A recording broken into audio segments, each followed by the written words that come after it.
Halo Sobat Vulkanvlog dan pemirsa dimanapun berada, semoga Anda semua selalu dalam keadaan sehat, bahagia, dan sejahtera. Aktivitas vulkanik Gunung Merapi di perbatasan daerah istimewa Yogyakarta dan Provinsi Jawa Tengah sepanjang Minggu 2 November 2025 tampak sangat kuat.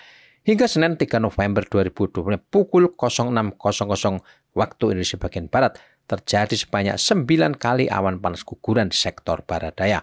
Volumenya cukup besar, jarak luncurnya cukup jauh dan hampir semuanya mengarah ke hulu Kerasak yang memisahkan Kabupaten Sleman dan Kabupaten Magelang. Anda semua bisa menyaksikan guguran lava beruntun yang berpijar pada malam hari di video-video yang menyertai konten ini. Pendokumentasian dilakukan di kawasan Taman Gardu Pandang Merapi di Kaliurang pada jarak berkisar 6 hingga 7 km dari puncak gunung.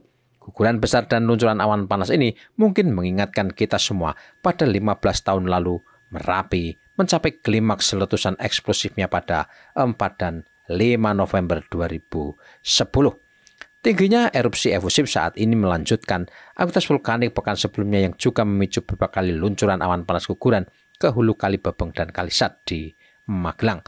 Pantauan dari wilayah Kaliurang, luncuran lava pijar terlihat sangat intens sepanjang Minggu malam hingga Senin dini hari.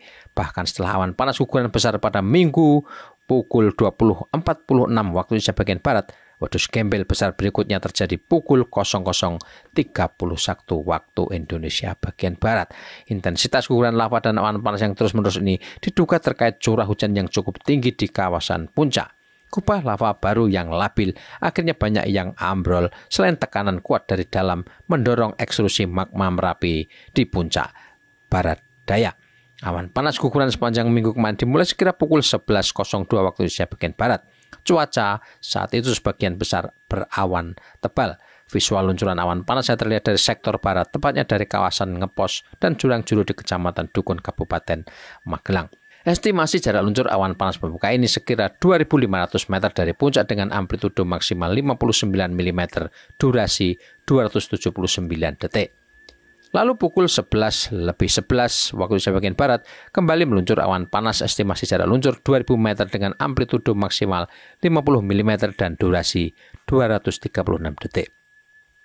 Awan panas guguran ketiga terjadi pukul 14.27 waktu Indonesia bagian Barat mengarah ke barat daya, jarak luncur 2000 meter dengan amplitudo maksimal 27 mm dan durasi 197 detik. Arah angin ke timur dan ini yang dilaporkan menimbulkan sebaran abu vulkanik tipis di kawasan Deles di wilayah Kabupaten Klaten. Pukul 15.00 waktu Indonesia bagian Barat terjadi lagi awan panas dengan estimasi jarak luncur 1.500 meter ke arah barat daya dengan amplitudo maksimal 12 mm, durasi 142 detik, visual secara umum berkabut.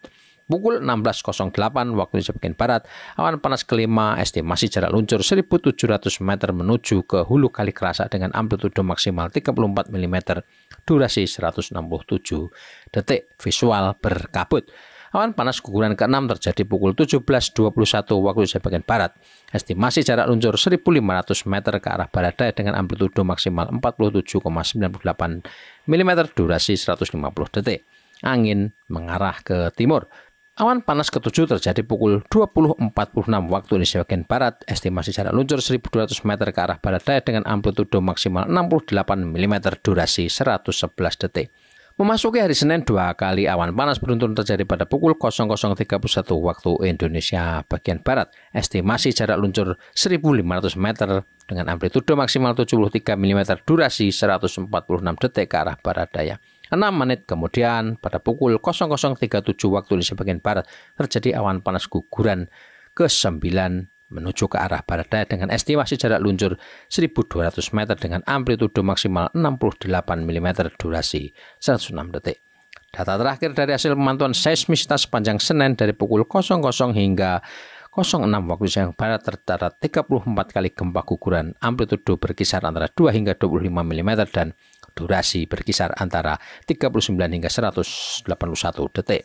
Terekam 1 kali gempa low frekuensi dengan amplitudo 4 mm dan lemah gempa 21,82 detik. Gempa hibrid atau multifase sebanyak 19 kali, 1 kali gempa vulkanik dangkal dengan amplitudo 2 mm dan lama gempa 17 detik. Data pengamatan sepanjang hari sebelumnya, gempa vulkanik dangkal yang mengindikasikan pergerakan magma di puncak malah tidak muncul. Sementara pengukuran volume kubah lava hingga 30 Oktober 2025 menunjukkan kubah lava baru di puncak Barat Daya sangat besar. Diperkirakan volumenya mencapai 4,4 juta meter kubik, sementara kubah lava di tengah kawah Merapi stagnan di angka 2,3 juta meter kubik karena tampaknya tidak ada pertumbuhan baru kubah lava. Mengenai situasi dan kondisi terbaru aktivitas erupsi Gunung Merapi, berikut ini adalah penjelasan Kepala Balai Penyelidikan Pengembangan Teknologi Kebencanaan Geologi atau BPTKG Yogyakarta, Dr. Agus Budi Santoso, MSI.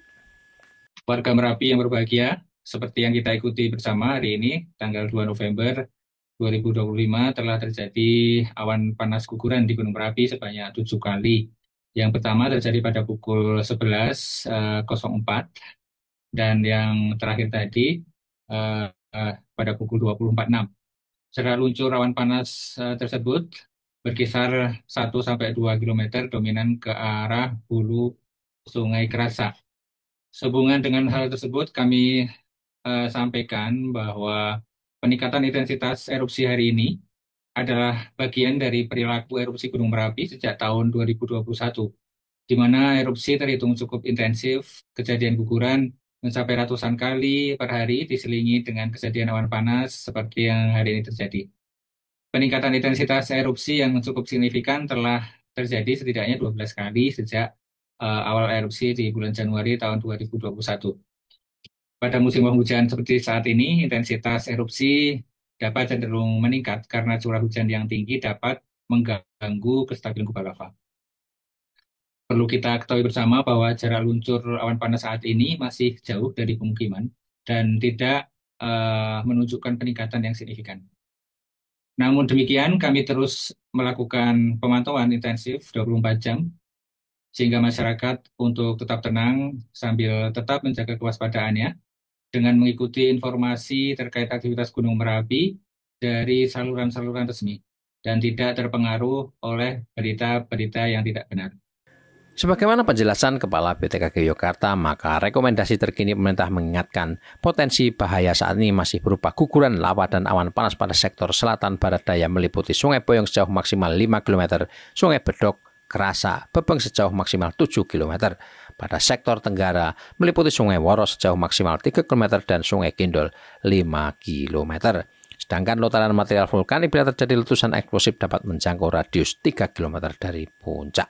Data pemantauan menunjukkan suplai magma masih berlangsung yang dapat memicu terjadinya awan panas guguran di dalam daerah potensi bahaya. Karena itu masyarakat diminta agar tidak melakukan kegiatan apapun di daerah potensi bahaya ini. Masyarakat diminta mewaspadai bahaya lahar hujan dan awan panas guguran, terutama saat terjadi hujan di seputar Gunung Merapi. Masyarakat pun diminta mengantisipasi gangguan akibat abu vulkanik dari erupsi gunung ini. Sementara aktivitas wisata di lereng Merapi masih terbuka, tentu saja menyesuaikan dengan rekomendasi ini. Pemirsa dan Sobat Vulkan Vlog dimanapun berada, demikianlah informasi dan pemantauan terbaru Gunung Merapi ini disampaikan. Semoga bermanfaat untuk Anda dan kita semua. Salam sehat dan salam tangguh.